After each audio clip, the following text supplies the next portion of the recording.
Olá, senhoras e senhores, sejam todos muito bem-vindos ao podcast Sou Imigrante, as histórias de brasileiros que fizeram e fazem acontecer no exterior. Se você está chegando agora, não se esquece de deixar o like. Primeira coisa, deixa o like, porque a entrevista de hoje, mais uma vez, vai ser muito bacana.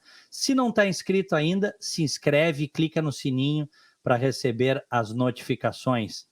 Que felicidade conversar com o Marco Santini, que mora já há bastante tempo lá em Londres. Oi, Marco, tudo bem? Olá, Diego, tudo bem? Meu estimado amigo, é um prazer ter recebido o teu convite, estar aqui colaborando com essa iniciativa que eu acho excepcional para ampliar, né, o conhecimento das pessoas e a gente poder discutir sobre experiências conjuntas aqui. Muito obrigado pelo convite, é uma satisfação estar por aqui. Eu que te agradeço, fico muito feliz quando te convidei para tu contares um pouco da tua história. O Marco Santini tem 66 anos, é formado em administração de empresas, tem especialização em mercado de capitais, em finanças, aliás, trabalha até hoje com isso. E ainda na década de 2000, tomou a decisão que muitos querem tomar, alguns tomam, outros nunca conseguem. Mas ele tomou a decisão de deixar o Brasil quando o Brasil estava economicamente muito melhor do que está hoje. Que ano foi isso, Marco? Saímos do Brasil oficialmente em 2006, junho de 2006. A economia começava a bombar ali, estava bombando, né? Exato. As coisas estavam indo bem economicamente, nada perto do que nós estamos, infelizmente, vivenciando hoje no Brasil. Uhum. Ô, Marco, 2006, tu fosse com a família aí para a Isso. Inglaterra? Na verdade, as minhas duas filhas, recém-graduadas na universidade em Porto Alegre, uma em Direito, outra em Administração de Empresas. Tão logo a nossa cidadania italiana foi promulgada, foi aceita pelo consulado da Itália em Porto Alegre, depois de uma exaustiva e longa documentação, que a gente sabe que esse processo demora um pouco, as minhas filhas sempre demonstraram desejo de ter uma experiência no exterior. E mais do que elas, a minha esposa sempre teve um sonho muito grande de viabilizar uma experiência internacional para a família. Uhum. Para ser honesto para ti, e prestar uma homenagem a ela, que eu acho que eu devo muito, nós todos aqui devemos, eu não tinha muita convicção e não tinha muito tempo de correr atrás da cidadania italiana. A minha esposa é que levou para si essa missão, começou exaustivamente a juntar documentos e fazer contatos e assim por diante, e ela foi muito bem assessorada na época por uma pessoa de Porto Alegre, que eu tenho em bom conceito, e, enfim, a Fátima me pediu, posso ir adiante com esses projetos? Mas, será que vai valer a pena? Não sei o quê. Não, vamos levar isso adiante, eu tenho convicção de que vai dar certo. Só um pouquinho. E ela estava certa. Em que ano isso? Que ano? Ela começou o processo todo em 2003. Então, tu vê, 2003 ela começou o processo da cidadania italiana. Quando é que saiu a cidadania? Cidadania italiana saiu em 2005, foi um prazo recorde. Em 2 anos nós estávamos com o consulado mandando a carta para nós. Que maravilha. E aí, em 2006, vocês já estavam embarcando, tu, a esposa e as duas filhas. As meninas vieram na frente. Elas foram antes. Foram antes. E eu fiquei com a esposa organizando as coisas nossas de família, enfim, né? Nossas coisas de ordem pessoal, profissional e etc. E nós viemos cerca de 5 meses depois das meninas. Uhum. Que idade elas tinham, as meninas? As meninas, na época, tinham 21 e 23 anos. Uhum, mas já eram adultas, então... Já eram adultas, recém-graduadas, como eu te disse, na faculdade. Bom, o passaporte italiano, naquela época, abria a possibilidade de morar na Inglaterra. Agora, com a saída do Brexit, acho que não abre mais, né? Não abre mais. Nós viemos aqui ainda com o Reino Unido pertencente à União Europeia, com livre trânsito. Será que não volta? Há quem diga que isso ali na frente ele pode voltar a fazer parte da União Europeia.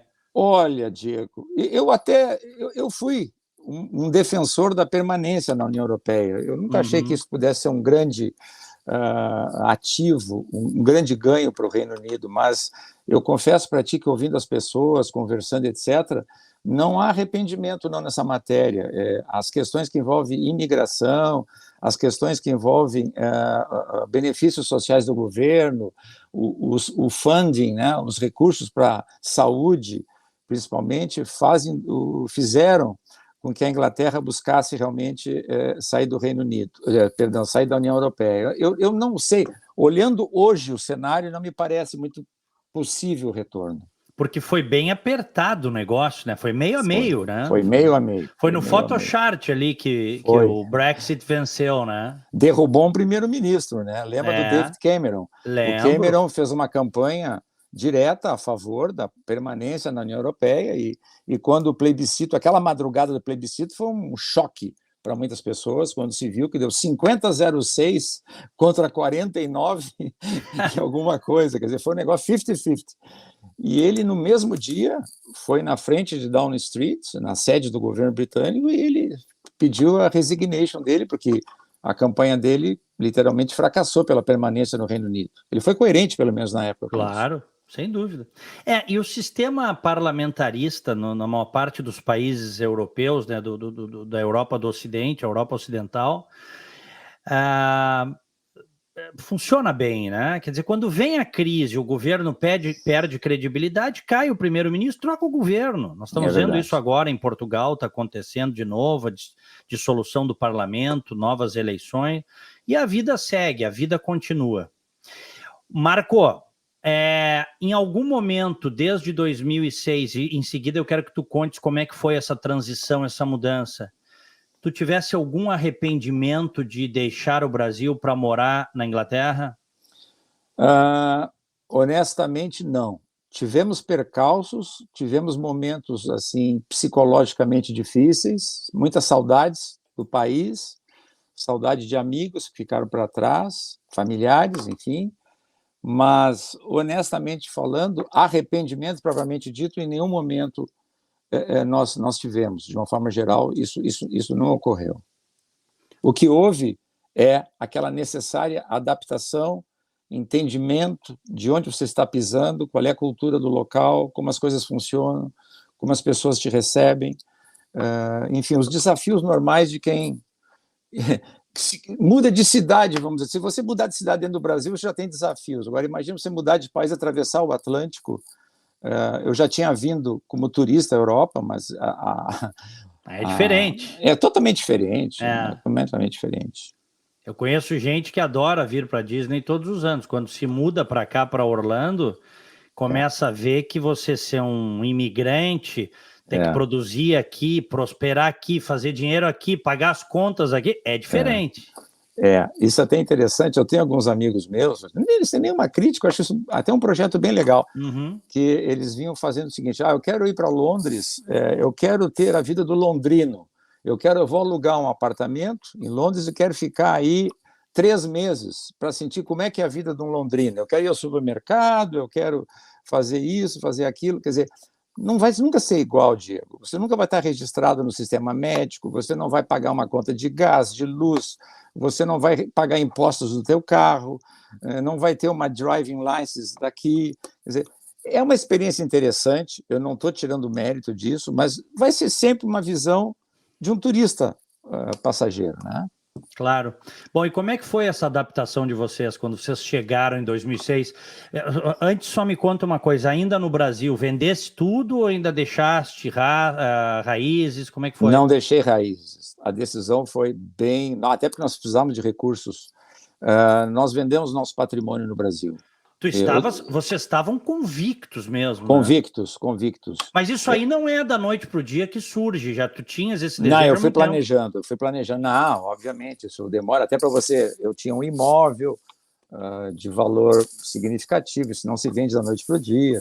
A gente precisou trabalhar isso direitinho. Felizmente apareceram as oportunidades, que parece que na vida, boa parte da tua caminhada é, obviamente, você que tem que construir e buscar o teu caminho, mas muitas das vezes eu sinto que existe alguma parte da jornada que está pré-estabelecida na tua vida. É. Quando eu faço hoje um retrocesso do que nos ocorreu, eu te digo que algumas portas se abriram num momento, de uma maneira assim tão interessante, que, como dizendo assim, ó, esse é o caminho, segue nele e vamos ver, vai em O quê? frente. O quê, por exemplo? Por exemplo, um comprador para minha casa que quis fazer uma operação conosco de porteira fechada, comprando literalmente até o que estava na parede pendurado. Que beleza, que maravilha. Se apaixonou pela casa, é o que ele buscava. E o dólar E a conversão estava boa. Quanto é que estava a Libra? No teu caso é Libra, né? Libra sim, esterlina. Pound. na época 2006, 13,70 a conversão de reais para libras E esterlinas. hoje está quanto? Hoje está um horror, nós estamos na faixa de... Melhorou um pouco nos últimos dias, porque o dólar deu uma arrefecida, né? Porque tu sabe que a moeda, a libra, está relacionada ao dólar, porque o Brasil não tem nenhuma outra moeda que não seja o dólar, oficialmente falando. E a libra e o euro caminham junto com ele. Hoje está na faixa de 7,50, 7,40 para fechamento de câmbio. Para compra de moeda em cash, a pessoa poderá pagar até 7,80. Tem alguns aeroportos que você chegará a vender a R$ 8 ali. E tu pagaste quanto lá em 2006? 13,70. Ah, foi muito bom, né? É. Metade. Exatamente. Bom, aí vendesse a casa e precisava de recurso, e aí, como é que foi ir para Londres? Bom, aí nós chegamos em Londres. A primeira coisa que nós buscamos aqui foi procurar um estate agent para achar um imóvel para alocar. A ideia da família era morarmos todos juntos, inicialmente, óbvio. E a gente alugou uma casa, onde nós acabamos morando os primeiros 5 anos todos juntos. Eu, a esposa, as 2 meninas e um genro que veio conosco do Brasil, casado com a minha filha menor. Uhum. Cheers. Opa! Tomando um vinhozinho. Aqui são o quê? 7h30 da noite? Estou aqui no happy hour para a gente descontrair mais ainda a conversa. Ah, que maravilha! Se tu me permitires, é claro. Não, por favor, eu só não faço um brinde contigo, porque aqui é início da tarde, então... Nós estamos com 5 eu horas. ainda tenho a tarde toda de trabalho e coisas que eu tenho que fazer. Mas, cheers, um brinde. Cheers. E Marco, tá, e aí vocês foram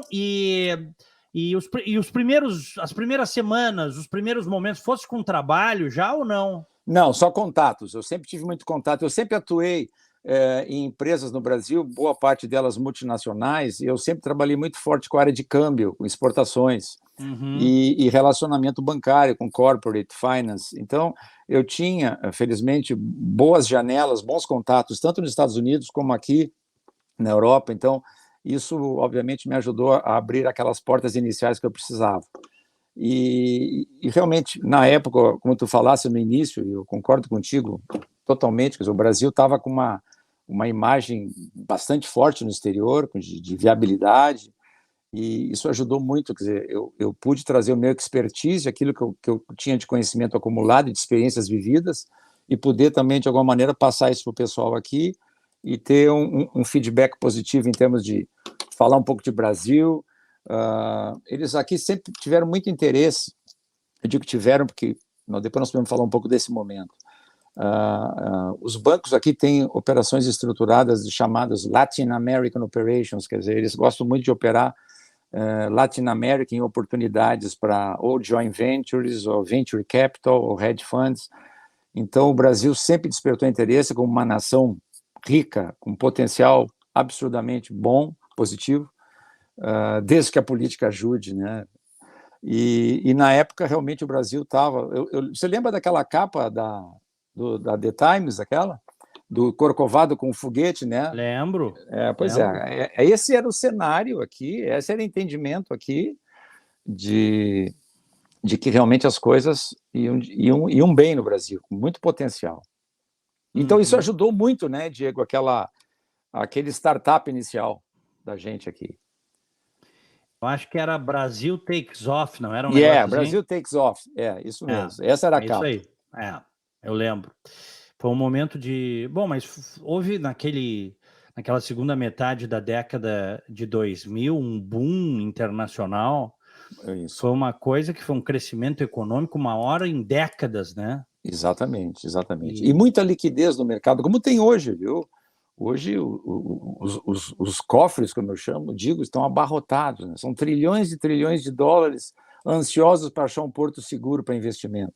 Uhum. O mundo está com uma disponibilidade financeira gigante.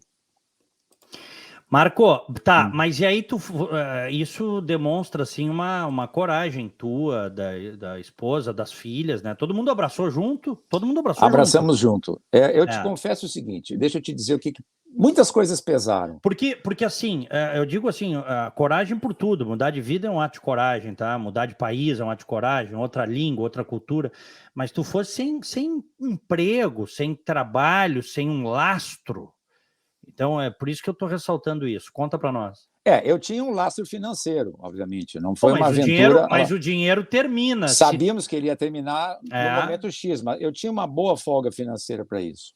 Tá. Porque eu tinha outros valores, enfim, outros investimentos na época. Mas, obviamente, que ninguém quer ficar comendo o seu patrimônio por um projeto que tu não sabe bem onde é que poderá dar. Claro. Mas o plano ele se materializou em função de um desejo forte de toda a família. Quer dizer, nós juntos nos coadunamos para vamos nos atirar nesse projeto, vamos fazer esse sonho se tornar realidade. E eu te confesso o seguinte, que por melhor que estivesse o Brasil, profissionalmente eu já estava com alguns reveses no Rio Grande do Sul, que é o nosso, é a minha terra, Porto Alegre, eu sou gaúcho, tenho muito carinho, muito amor, saudade do meu lugar. Mas os grandes, como você disse no início do programa, me apresentou, eu tenho 66 anos. Em 2006 eu cheguei aqui com 50 anos. Eu te confesso que a partir dos 40 e poucos anos, o Rio Grande do Sul naquela época já vinha perdendo bastante espaço no cenário econômico nacional, e eu estava diante de uma decisão fundamental na minha vida. Para mim continuar profissionalmente com bom lastro, eu teria que obrigatoriamente me deslocar para São Paulo. Dificilmente eu ia conseguir manter o meu status quo ficando em Porto Alegre, porque a área que eu atuo, não que a cidade não seja uma cidade pujante, cheia de potencial, mas a área em que eu atuo em Porto Alegre realmente estava ficando bastante complicada. E esse foi um dos fatores que também ensejou a nossa decisão, porque eu gosto de São Paulo, sempre eu tive 2 anos trabalhando em São Paulo na ponte aérea, ainda morando no Brasil, em Porto Alegre. Ia toda segunda, voltava sexta, um negócio desgastante. E eu sempre fui muito reticente em levar a família para São Paulo. Eu sempre achei que São Paulo é uma cidade excepcionalmente boa para o sujeito empreender, trabalhar e se realizar profissionalmente. Mas eu não conseguia ver a minha esposa e as 2 meninas em São Paulo no dia a dia com a mesma qualidade de vida que elas tinham no sul do país. Tá. Então eu fui muito reticente a isso. Foi uma das coisas que me fez não sair do sul, na época, né? Claro. E por que Londres? Porque tu chegaste à decisão, chegaste à conclusão de que já deu Rio Grande do Sul para mim, eu estou perdendo mercado, as coisas estão ficando travadas aqui, mas tanto lugar, por que Londres? Eu sei que é uma cidade espetacular, é um centro financeiro internacional, por quê? Alguma predileção? Conta. Eu olhei, Diego, num primeiro momento, muito focado em mim, no meu histórico profissional e nas oportunidades que pudessem surgir, mas pensando também nas minhas meninas. Deixa eu te dizer, Londres é um hub mundial de negócios. Ela por si só, tu sabe melhor que ninguém, geograficamente, ela já tem um handicap a favor dela. Na área financeira, para te teres uma ideia, o pessoal aqui da City of London, eles chegam, muitos deles no escritório, às 7 da manhã, e eles pegam o encerramento do mercado da Ásia. Ao meio-dia, eles operam o mercado europeu. E às 5 da tarde, eles estão trabalhando em Nova York e Dow Jones. Então, o horário GMT e a posição geográfica de Londres lhe permite ser realmente extremamente competitiva nesses mercados globais. Além disso, eu e a família falávamos inglês. As minhas filhas dominavam já a língua. Não com a fluência que elas têm hoje, naturalmente, e muito menos eu. Mas com 15 anos a gente se aperfeiçoou a coisa. Mas, elas desde meninas, elas estavam no inglês no Brasil? Sempre estudaram inglês em paralelo junto com a formação fundamental. Educacional. Sempre, tu e a tua esposa sempre valorizaram isso, né? Muito, muito. Investimento pesado, maciço nas meninas, para torná-las mais possível inseridas num mundo que a gente achava que estava realmente abrindo as portas, que é essa globalização. Tá, e aí, continua. E aí, as meninas, estando em Londres, e os contatos que eu tinha, e tem aqui os headhunters, os escritórios de contratação, elas conseguiram começar a fazer o seu próprio networking devagarinho. Ninguém chegou aqui, as meninas não conseguiram chegar aqui com empregos sempre maravilhosos, mas elas se colocaram muito bem desde o início na área de office, na área de escritórios, e assim foram conquistando o espaço delas. Hoje elas são até muito conhecidas no meio que elas atuam, e isso me deixa muito orgulhoso e muito feliz. E Que elas têm legal. um domínio da língua absolutamente fantástico. A minha menor, inclusive, fala muito bem o italiano também. Isso abriu muitas portas para ela, para a Mariana. Elas fizeram a formação acadêmica aí? A formação acadêmica foi no Brasil, na No PUC. Brasil? Elas completaram aí e começaram a trabalhar. A mais velha trabalhava numa multinacional em Porto Alegre, na área de marketing, e a menor, formação em Direito, estava assessorando um desembargador do Tribunal de Justiça na época em Porto Alegre, mas ainda como estagiária, naturalmente. Mas se deram bem aí, isso aí já faz praticamente 16 anos, né? 16 então, anos. A minha mais velha É. hoje está com 40 anos e a menor está com 39. Estão casadas as duas? São casadas. A menor veio casada com um rapaz brasileiro, um advogado também, que já está na família. O Diego, meu Deus do céu, está na família há 20 anos. Eles já são casados há 11, 12 anos. Já tens E, netos aí, netos sim, britânicos. e a mais velha casou com um rapaz da Escócia aqui. Tem 2 netos. Eu tenho 2 netos britânicos nascidos aqui, são britânicos, brasileiros e italianos. Que bacana, que coisa boa. Eu tenho o mais velhinho, o Eric, com 4 anos, e Deus nos abençoou com a Gabriela, que chegou esse mês, no dia 18, recém-chegada. Meus parabéns, meus Muito parabéns. obrigado. Gabriela, eu tenho uma Gabriela aqui em casa, minha filha é A tua Gabriela. moça, isso, parabéns, isso mesmo. Eu lembro Valeu. agora, isso mesmo. Marco, que história bonita. Olha, quem está chegando agora, deixa eu dizer assim, quem está chegando agora, estou conversando, é uma história de 16 anos praticamente, está fechando 16 anos, com o Marco Santini, um gaúcho, sua vida toda, até praticamente 50 anos no Rio Grande do Sul, trabalhando com finanças, mercado financeiro, administração de empresas, e aí em 2006... já com passaporte italiano, ele, a esposa e as 2 filhas se mudaram para Londres. Me chamou a atenção, eu acho bacana isso. Claro, tu tinhas reservas, vendi minha casa, tinha dinheiro guardado, mas a gente sabe que mesmo naquela época o câmbio estando favorável, eu sei, eu vivo aqui nos Estados Unidos, o dinheiro que a gente olha e parece, guardei dinheiro 20, 30 anos, o dinheiro que a gente olha na conta, quando chega aqui, começa a gastar com plano, com casa, com carro, com seguro, com não sei mais o quê, o dinheiro vai, Marco. Vai, eu sei. Isso tirava o sono bastante, né? Então, a gente tem que dar um jeito de produzir no país que a gente escolheu. É verdade. Tu tivesse, vamos dizer assim, um desprendimento com a tua esposa, com as tuas filhas, de ir sem ter. Tinha contatos. Mas também tivesse que ter uma boa dose, imagino eu, de humildade, não tivesse que ter? Sem dúvida, sem dúvida.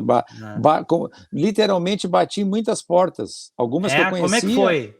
Não, eu procurei muitas empresas aqui, na área que eu atuava, me apresentando com meu currículo, covering letter, fazendo entrevistas, algumas por minha iniciativa, outra recomendado por amigos que eu tinha aqui. Eu fiz muito contato aqui para tentar realmente fazer, como tu falasse, o mais importante quando tu chega num país estrangeiro, quando tu imigras, é tu tentar começar a construir tua vida naquele local com a moeda local, para te poder ter o income, a tua renda, começar a ter a tua renda local, não ficar só dependendo da renda ou dos recursos que tu trouxe do teu país de origem, porque é aquilo, você vai comendo parte do bolo até ficar só na cereja, né? Claro. Então, eu tive muita sorte nesse aspecto, e eu só te digo, você só não foi melhor porque 2 anos da nossa chegada teve o crash mundial, teve o subprime americano em 2008, e isso te diria que foi um período para nós de muito desafio, muita dificuldade, porque a gente sentiu que todo mundo puxou o freio de mão. As empresas pararam de contratar, a área financeira, que é a minha, foi uma das seriamente atingidas na época, não é? Mas, felizmente, também passou isso, né? Conseguimos dar a volta. Tu moras aí em casa ou apartamento? Nós moramos juntos numa casa, eu, a esposa, as 2 filhas e esse genro, 5 anos, numa casa boa, de 4 dormitórios que eu aluguei. Tá. Em Londres mesmo Em ou Londres, nos subúrbios? Não, ela é considerada Greater London, mas é zona 3, é muito perto do centro, de Tube, que é o metrô. De metrô, você vai até o centro dessa casa que nós morávamos, você vai até o centro em 40 minutos. Pô, super muito bom. perto, é muito boa para o trabalho. E depois de 5 anos juntos, todo mundo se ajudando, dando as mãos e tal, as meninas, por uma questão natural, queriam alçar voo solo, ir para suas próprias casas, etc. Eu estava com as 2 já, a Xana noiva, é a menor casada, e resolveram, o casamento veio, foram morar. E aí, então, cada uma foi cuidar da sua morada, e eu e minha esposa reduzimos o tamanho do imóvel, né? Não faz sentido, e a gente daí veio morar num flat, num apartamento que, vamos assim, responde muito bem para as necessidades minhas e da minha esposa. Um apartamento de 1 quarto. Hoje é de 1 quarto. Tu sabes que quando tu fala em Londres, o problema aqui é justamente esse, né? Moradia. Esse é o maior de todos os desafios aqui. É caro, né? Quer dizer, caríssimo.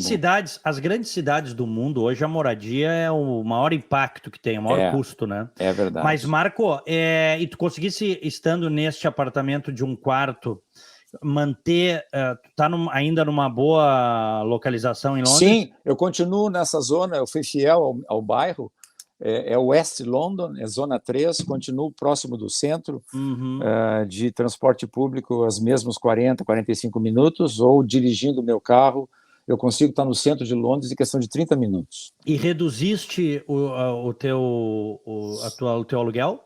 Sim, reduziu, nós tínhamos um aluguel bastante, cerca de 40%, né? Porque a casa de 4 dormitórios é um aluguel bem mais substancial. Sim, né? Claro. E quanto é que tu pagas hoje aí de aluguel? Olha, um apartamento na minha região, de 1 dormitório, com uma infraestrutura boa em termos de aquecimento interno, internet instalada, estacionamento para o teu carro na frente, tu vais pagar na faixa de 1.200 libras por mês de aluguel, na minha região. Tá. Se eu estiver mais perto do centro, nós podemos estar falando de 1.500 libras por mês, 1 dormitório.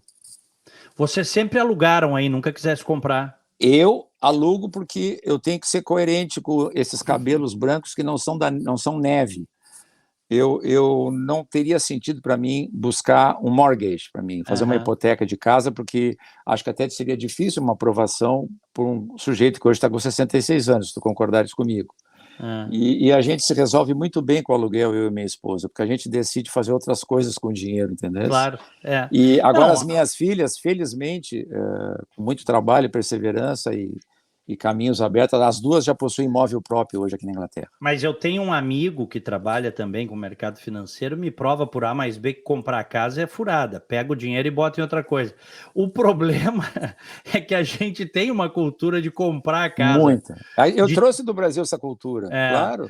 Mas ele me diz, não, Diego, para comprar casa só quando for muito rico, tiver muito dinheiro, porque todo centavo que tu bota na casa é um capital que tu tá parando aquele capital, não tá fazendo ele gerar mais capital. Exatamente. Mas, enfim, né? É difícil é outra mudança cultural, porque eu sou casado com a minha esposa há 43 anos. E nós saímos da igreja, fizemos uma lua de mel, e eu tinha já o apartamento comprado naquela época, com 22 anos, tá? Eu nunca morei de aluguel na minha vida. Aos 50 que eu experimentei isso. É que tu experimentaste. E se o cara pede o apartamento aí de vocês, tu tá preparado para juntar as malas e mudar? Tô preparado para juntar as malas e mudar. Só que, de novo, eu te falei antes, né? A vida te apresenta algumas coisas que são aquelas que as tuas opções de vida. E outra são os desenhos que o universo te põe à tua disposição. O meu landlord aqui, literalmente virou meu amigo. Certo. Eu estou morando com ele nesse apartamento há 10 anos. 10 anos. 10 anos. Inclusive, ele não quer mais conversa com a imobiliária, com o estate agent. Toda a nossa conversa é entre eu e ele. Por que ele vai pagar 10%, 15%, Claro, não sei, por uma ele confia em mim. administradora? Claro, Claro. faz um contrato direto contigo, sabe que tu és um bom inquilino, né? Exatamente, exatamente. Então, a gente desenvolveu uma relação de confiança mútua e eu diria de amizade, provavelmente, sabe? Ele inclusive, foi uma pessoa que me sponsorou, no bom sentido, porque quando tu faz a cidadania britânica, eu sou British Já és hoje, britânico. eu, a minha esposa, as filhas. Quando você faz a cidadania britânica, o governo exige uma referência de alguém nascido e que vive aqui, que não pode ter grau de parentesco nenhum com você. Tá. E ele foi uma das pessoas que se predispôs a ser testemunha minha e da minha esposa, da nossa integridade financeira e moral, junto ao home office aqui da UK para obter o passaporte britânico. Vocês são amigos hoje? Muito amigos, nos respeitamos. Aham. Legal. Ele faz o quê, Marco? Ele é um CFO, um cara que tem uma posição boa, ele é um diretor financeiro de uma empresa, ele trabalha numa área muito interessante. Os britânicos dizem que os britânicos são muito mais afetivos do que os americanos, né? Dizem, aqui nos Estados Unidos o pessoal até comenta, o americano é diferente da gente, nós somos latinos, né? O latino é mais de tocar, de abraçar, o americano é diferente, não é que não faça, mas é diferente. Mas diz que o britânico é mais caloroso, eu não sei, o que tu podes nos dizer? Eu diria que sim, Diego, mas você tem que respeitar também esse jeitão dele. Eles não gostam que toque muito, não. Você tem que você tem que construir. Essa é uma coisa construída passo a passo, essa intimidade, essa amizade, esse relacionamento. Eu já tenho hoje amigos aqui que a gente bate nas costas, abraça, brinca, tá tranquilo. Toma mas de uma maneira geral, toma uma Guinness. Hã? Toma uma Guinness. Toma uma Guinness, vai tomar uma pint num pub aqui. Quer dizer, a gente consegue conquistar isso com as pessoas, né, no decorrer dos anos. Mas eu te diria que o approach inicial, a aproximação inicial é de muito respeito, não gosto que toque, não chegar muito perto. É diferente o tipo de aproximação que nós trazemos do Brasil. Nós, os latinos, nós temos, né, uma coisa de energia de passar um para o outro, abraçar, beijar logo, enfim, né? E aqui a coisa, eu te diria que tu tem que prospectar um pouco mais essa amizade. O americano é assim também, Marco, e a coisa de Londres ser muito nublado o ano todo, ter o fog, o hemisfério norte, aí nós estamos no hemisfério norte, né? Isso. Com uma diferença de fuso nesse momento, eu em Orlando, tu em Londres, 5 horas a mais aí. Qual é a temperatura média que está aí agora? Olha, nós estamos com janeiro até meio surpreendentemente fora da média, né, anual. Hoje, nesse momento, a gente está conversando, está 6 graus lá fora, céu claro, estrelado, com 6 graus. Hoje, pela manhã cedo, amanhecemos com 1 grau e a máxima do dia foi uns 8. Agora está 6 graus, que já é noite. Já está nevando aí? Já nevou aí? Não, essa temporada ainda não. Só na é. Escócia, na terra do meu genro, já caiu uma nevasca respeitável. O meu genro é de Aberdeen. E lá moram os pais deles, então a gente conversa muito, são muito amigos do casal. E lá já... Aberdeen? Aberdeen, bem próximo de Edinburgh. Aberdeen é terra de gado, viu? Tem o gado, de muito petróleo, muito petróleo. Isso. É uma região muito linda, viu? Muito linda. E de um bom Scotch, também. Né? E isso sabem fazer, né? Fazer, né? Olha, o meu falecido pai, que Deus o tenha no lugar especial, era um apaixonado por uísque. Embora italiano, adorava tomar um uísquinho comigo. Se o meu velho hoje tivesse a oportunidade de ter visto o que eu já vi com os meus olhos na Escócia em termos de destilarias de uísque, meu Deus do céu, ele ia ficar de joelhos, cara. Que maravilha. Um brinde, então, a cada vez que eu tomo um single malt, eu te confesso para ti de coração que eu chego, velho Santini, esse é para ti. Onde tu estiveres. Que beleza. Marco, tu disseste que um aluguel aí de um apartamento está em torno de 1.200 na tua região, né?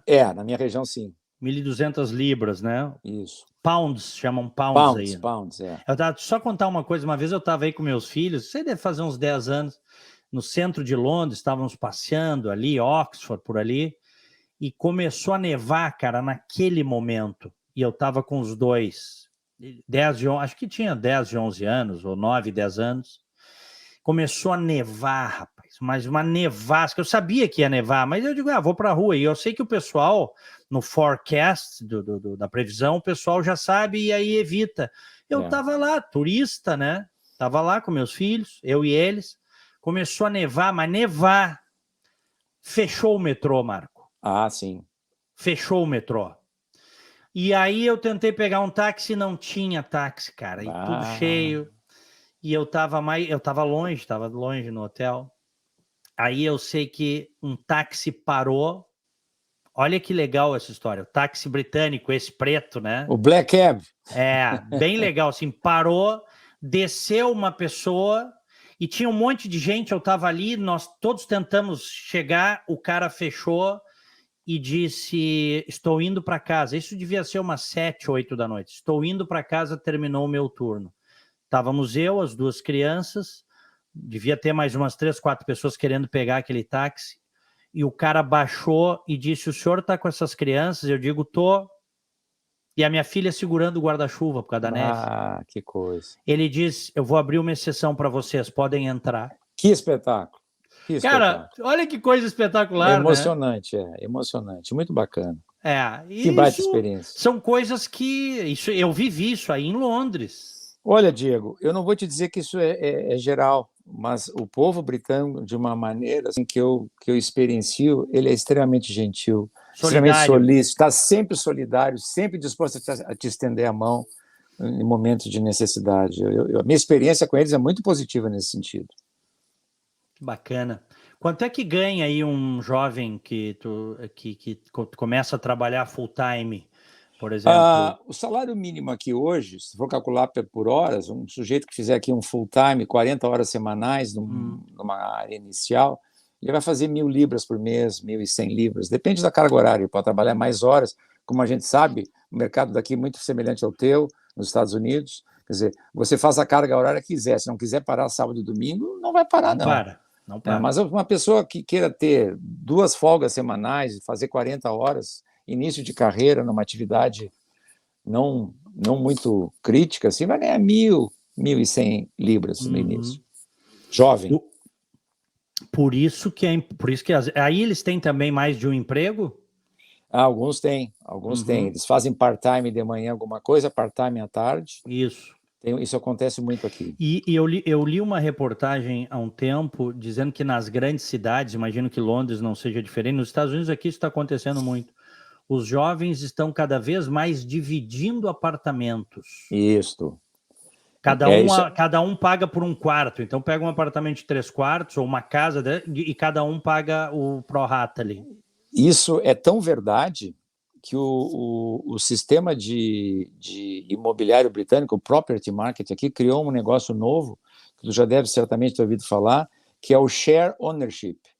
Tu pode comprar um imóvel em parceria com uma outra pessoa que não é teu parente, não é conhecido, vocês dividem o apartamento, os dois pagam meio a meio o mortgage.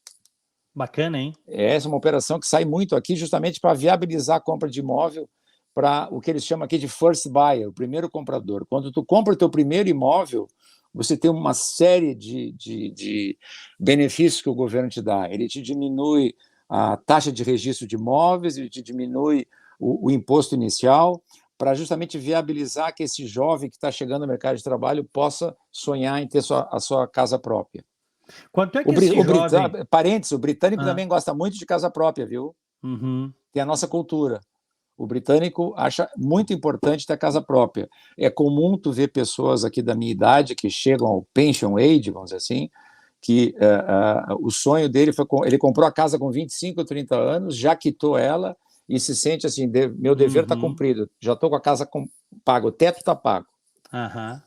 E quanto é que esse jovem aí que vai fazer um trabalho e ganhar 1.000 libras, 1.000 e poucas libras talvez, trabalhar bastante por mês, se ele se forma investe nos estudos, foca nos estudos e se forma, tem uma formação superior e vai trabalhar em algo mais bem remunerado.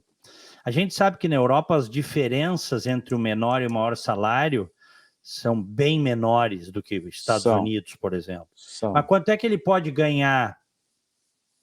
Eu te diria que numa faixa de profissional de nível superior, imaginar assim, área médica, engenharia, economia, eu acho que ele vai conseguir sair ganhando entre 50 e 60 mil libras por ano. Então, bem competitivo. Então ele vai ganhar, vamos arredondar aí, 4, 5 mil libras por mês. Vai, brutas, né? Porque aí você tem a taxação, né? E a taxação é progressiva, mas quando atinge na progressão mais de 50 mil libras, é 50%. 50% fica para o governo. Com progressão, né? Até 20 mil é tanto, até 30 é tanto. Na progressão, quando na faixa dos 40 aos 50 mil libras por ano é 50% a líquida. O que dá numa média geral cerca de 35%, 36%. Como é que o governo devolve isso na forma de serviço, de benefício? Olha, meu prezado, isso é uma coisa que chama atenção e é o que nos faz assim cada vez pensar mais que pena que de onde nós viemos não funciona assim. Quer dizer, a devolução é total em termos de infraestrutura e de serviços. Quer dizer, os caras estão sempre investindo bilhões na estrutura de metrô, ruas, estruturas viárias, pontes, os aeroportos são espetaculares. No sistema de saúde, o governo aqui investe maciçamente, até porque é o maior orgulho dos britânicos, é o sistema de saúde público, que é o NHS, o National Health Service, que desde a guerra está aí protegendo a população. Então, a devolução que tem para a sociedade em termos do tributo pago é alguma coisa assim fantástica, Diego. Tu não gastas com saúde aí? Não. Eu poderia. Vamos dizer é assim, é o SUS britânico. É o SUS, eu sou do SUS britânico com muito orgulho. Poderia, tem aqui os planos de saúde privados à tua disposição. Mas tudo bem, mas por que tu vais pagar se o sistema público funciona bem? Funciona bem mesmo, Marcos? Funciona, Diego. Eu sou testemunha, tu sabes, tu me conhece há algum tempo, eu sou portador de uma deficiência física, eu tive poliomielite quando era criança, aliás, eu sou uma vítima de um vírus que me visitou na época e não tinha a vacina disponível, né? Coisa que se discute hoje tanto é com esse negócio da Covid, mas enfim, não é esse o ponto. Eu tenho uma sequela de poliomielite, eu uso um aparelho ortopédico numa das minhas pernas e uma bengala para me suportar meu caminhar. Não posso me queixar, com 66 anos, estou muito bem para a minha idade ainda. Mas sou atendido integralmente pelo sistema público de saúde aqui, para manutenção do meu aparelho ortopédico, da minha bengala, quando eu preciso de uma radiografia, uma consulta e assim por diante. Tudo eu e a minha família. Tudo funciona bem, quer dizer, e como é que é a espera? Porque a questão é a seguinte, precisa fazer uma mamografia, precisa fazer uma ressonância, como é que são os prazos aí dentro do sistema público? Olha, Diego, os prazos sempre foram relativamente bons. Obviamente que a gente tem que admitir que com a pandemia, com a Covid... sim, mas... né, hoje nós estamos enfrentando atrasos nas cirurgias eletivas, que não são emergenciais. Mas isso, só dizer uma coisa, teve aqui nos Estados Unidos também no sistema privado atrasos, porque a pandemia travou tudo. Mais que razoável, mais que razoável. Mas eu te diria o seguinte, se o sujeito tiver uma situação mais grave, de um AVC, um câncer, alguma coisa que imponha risco, e por lei, legalmente, ele tem que ser atendido pelo GP, que é o médico de família, o primeiro a ser visto nos primeiros 10 dias para já ser encaminhado para o especialista. É muito rápido daí o atendimento. Bacana. Então quer dizer que tu pagas imposto, mas não gastas com plano de saúde? Não gasto com plano de saúde. Tu tens médico? Nem eu, nem a família. Toda a família. Ninguém. A minha neta, os meus 2 netos nasceram aqui com o Sistema Público de Saúde britânico, a minha recente netinha nasceu agora dia 18, e o atendimento da minha filha, como sempre, foi excepcional no hospital, excepcional. Que beleza, Marco, que beleza. E Marco, e que mais, assim, tu achas que de maneira geral o custo de vida aí está affordable? Quer dizer, as pessoas estão conseguindo trabalhar para pagar as contas, o cidadão médio? Diego, querido, nós estamos enfrentando, e não é aqui, é mundial, uma pressão inflacionária muito grande, que sabes que foi um dos problemas, talvez, oriundos da própria Covid, né? Falta de matéria-prima, de suprimentos, o mercado retomou muito rápido. Para te ter uma ideia aqui, a economia aqui foi uma das que mais sofreu no mundo, caiu 9,7% o PIB britânico. E ele já retomou integralmente depois que as portas se reabriram. E isso provocou um excesso de demanda e a oferta mais reprimida. Então os preços subiram. Hoje tem gente que está struggling, como a gente fala em inglês, está lutando para pagar o seu dia a dia, mas eu diria que é uma minoria. A classe média está conseguindo se manter ainda com os seus rendimentos. Tu achas que o futuro, assim, pela tua experiência de 16 anos de Inglaterra, para quem está pensando em migrar, quem está pensando em passar que seja uma temporada e talvez fazer sua vida como imigrante fora do Brasil, tu achas que o futuro, considerando o teu país hoje, porque hoje tu és um britânico, é promissor aí? Quer dizer, a pessoa pode botar Londres ou Inglaterra no hall, quer dizer, vai ter emprego, a gente nunca pode prever, mas vamos lá, pela tua experiência aí, o país vai comportar gente, porque as pessoas, quando a crise se estabelece em algum lugar, as pessoas começam a pensar e executar seus planos, muitas vezes de sair, né, Marco? Sem dúvida. Eu te diria, Diego, que sem sombra, sem medo de errar, se a pessoa tiver condições e documentos para vir para cá, amparado num visto, é excepcionalmente promissor. Nós estávamos falando do sistema de saúde, o NHS tem, pelo menos hoje, 45 mil vagas abertas, desde o pessoal de enfermagem média até técnicos para radiografia, MRI, ecocardiogramas e assim por diante. Quer dizer, a área de TI, aqui, que é a área de informática, Londres hoje é considerado um hub mundial de investimentos. Essa área aqui está absurdamente indo muito bem. Está vindo gente do mundo inteiro trabalhando nessa área de informática em Londres. Então, um jovem hoje, com uma preparação boa, da média para cima, e com condições de ter o suporte documental, porque falar em vir ilegal, nem pensar, não recomendo isso para ninguém, é uma vida horrorosa.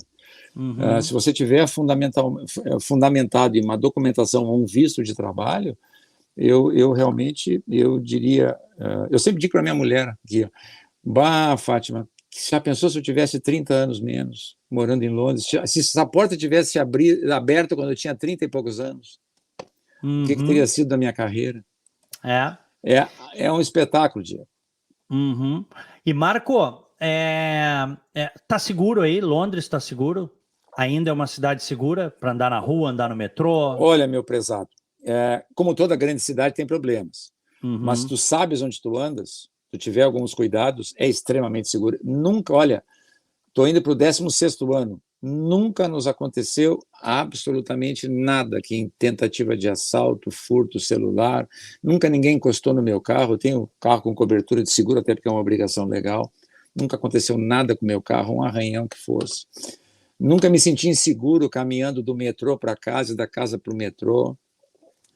Eu não sei se é uma coisa assim, claro, uma proteção nossa, eu agradeço a Deus por isso, mas eu me sinto muito seguro aqui. Coisa que eu deixei de citar é um dos outros fatores que nos fez sair do Brasil na época. Nós tivemos alguns incidentes, nada tão grave assim, mas eu tive a minha casa com uma certa tentativa de entrada, eu tinha que ter portão eletrônico, cerca elétrica, pagando guarda na frente da casa com guarita, e as minhas filhas estudavam à noite na PUC, porque elas trabalhavam de dia, então até as meninas chegarem, o portão da garagem baixar, a gente ficava com ansiedade de segunda a sexta. Então, eu te confesso que esse é um dos fatores que realmente te faz te sentir bem. Se eu for agora na rua, mexendo no meu carro, na minha rua, ali tem só a luz do poste, posso sentar, mexer, fazer o que eu quiser, não vai me acontecer nada. Isso é muito bom, né? Isso é muito bom.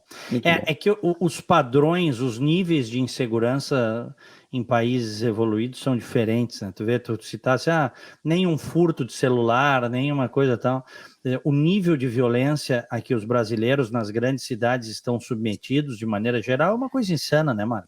Isso é um horror, um horror. Eu não vou te dizer que não ocorra, porque eu te disse, isso aqui é uma cidade Pode de acontecer. 10 milhões de habitantes, é a maior Claro. cidade da Europa. Então, tem zonas que são inseguras, sabidamente inseguras, tu não pode entrar numa furada dessa de te colocar num lugar que sabidamente que pode ter tráfico, pode ter crime, né, organizado por perto. Como aqui em Orlando é uma cidade, se você pegar Orlando e a grande Orlando, 2,5 milhões de pessoas. Tem 2 bairros aqui que são não recomendáveis. Índice de violência alto. Eu imagino, aqui onde eu moro, a região que eu moro há 3 anos e meio, muito tranquilo, muito tranquilo. Eu faço ideia. E a gente vai descobrindo, né?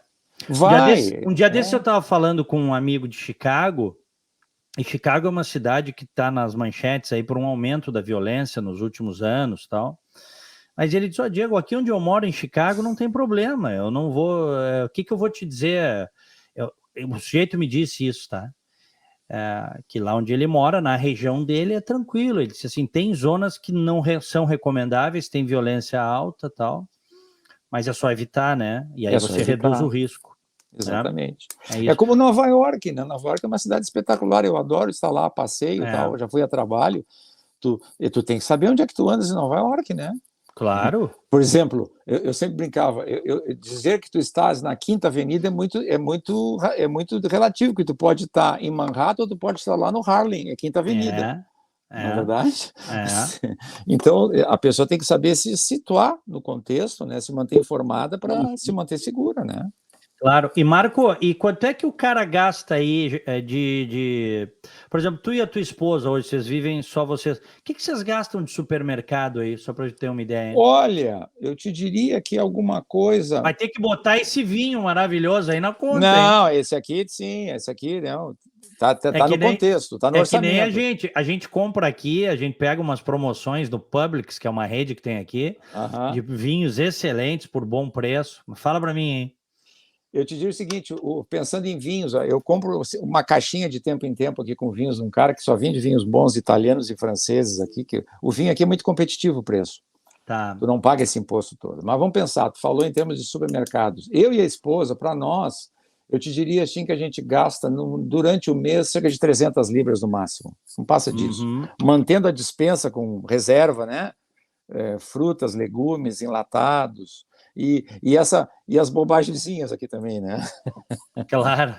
Não, tá bom, né? Tá bem dentro do orçamento de vocês. Tá dentro do orçamento da gente, sem fazer aberrações, bobagens e tal.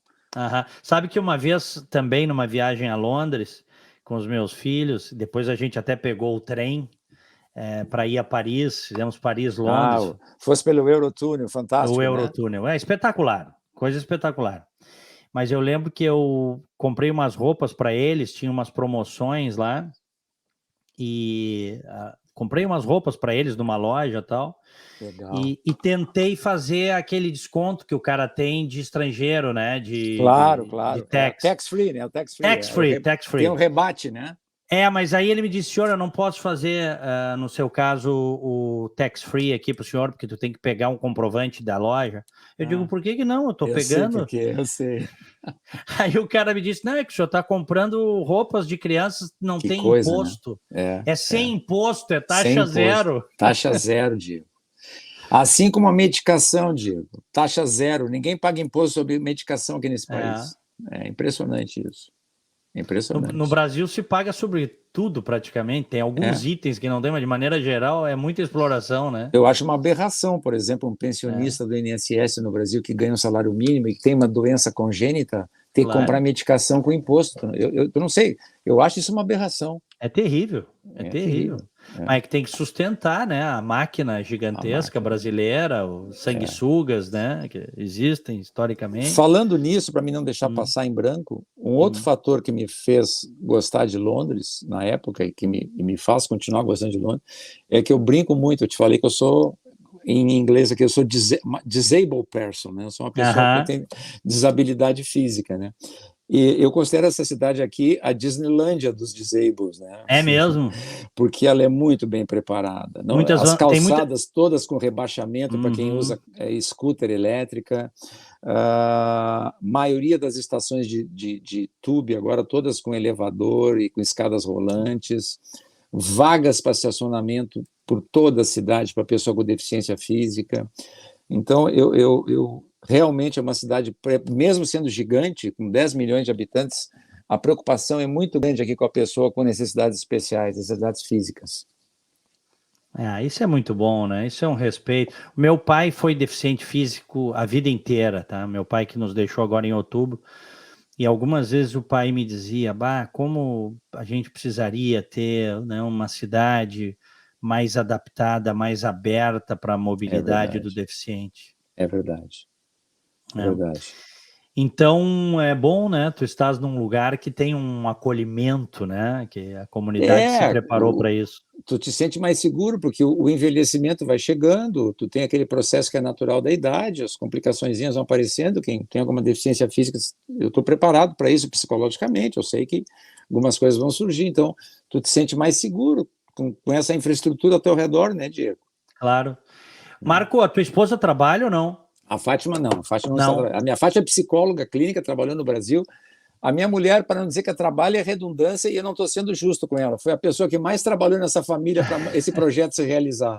Imagina. A minha Um abraço mulher, para ela. olha, nós temos uma dívida para com a minha mulher eterna, muito claro, desde o tempo que ela criou as meninas no Brasil, como mãe, como esposa, mas esse projeto, olha, a minha mulher foi, sem ela, não ia se viabilizar. Ela segurou a Bacana. casa sozinha 5 anos, em termos de infraestrutura, de alimentação, limpeza, tudo, enquanto as meninas e eu estávamos fora nos virando, e o meu genro, e ela sempre estava lá com um sorriso no lábio, preparando. Nosso primeiro Natal aqui foi muito engraçado, viu? Como é que Deixa eu te foi? contar, 2006, nós chegamos em junho. Chegamos com calor aqui, tipo, eu disse assim, pô, mas não estou em Londres, eu devo estar em Porto Alegre aqui em fevereiro. Cara, um calor 35 graus em Londres, deu uma heat wave daquelas, que a gente quase morreu procurando casa para alugar. Mas enfim, aí passou o semestre, chegou o inverno veio rigoroso, com frio. E a gente não estava com muita experiência e fomos atrás de fazer a ceia de Natal, e a Fátima, minha esposa, se preparando para isso. Só que a gente não soube se organizar a tempo, e aqui é cuido muito rápido, os caras consomem aqui de uma velocidade que tu fica assim, atônito, né? E Uhum. quando a gente se deu conta, não tinha mais nada disso, não tinha um peru disponível, um lombinho de porco mais nas prateleiras, não tinha mais nada. E eu lembro muito do nosso primeiro Natal, que a gente comprou 2 franguinhos no supermercado, assou, né, no forno, e nós ficamos todo mundo rindo, lembrando das nossas ceias de Natal no Brasil, como é que era. Então aquilo ficou, né, na nossa memória como a primeira de muitas. Depois, graças a Deus, a gente engrenou e começou a se adaptar de como funciona aqui a vida. Os caras já colocam os pedidos para comprar Natal, etc., 2, 3 meses antes, para te ter disponível lá no supermercado. Enfim, você vai aprendendo. É um aprendizado, né, Diego? Claro, Constante, sem constante. dúvida. E o que vocês fazem hoje? O que vocês gostam de fazer juntos? Vocês vão a restaurantes, vocês eventualmente. Adoro, adoro. É, Eu sou um perigo com restaurante, né? é, Isso aí pode quebrar o caixa do cara, né, tia? pode, tem que ter cuidado.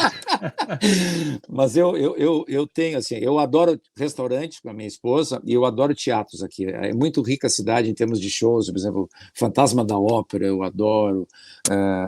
Quando tem alguma peça boa, não são muito baratas, então a gente tenta se programar com Aham. antecedência, né, para juntar uma graninha para ir. Eu gosto muito das peças musicais aqui. Por exemplo, o Bocelli já veio a Londres algumas vezes, ainda não consegui pegar ele porque veio a Covid. Então, essas coisas eu adoro fazer. E visitar minhas filhas, dar suporte para as meninas, agora com a pequenininha, né? Então, a gente está sempre dando suporte para a filha e para o genro lá, né? Com o maiorzinho e com a pequena agora. E vocês, nesses 16 anos, viajaram por alguns países aí? Sim, a gente viajou, foi à Itália, foi à França, Portugal, foi o nosso Brasil, que, né, é caminho obrigatório.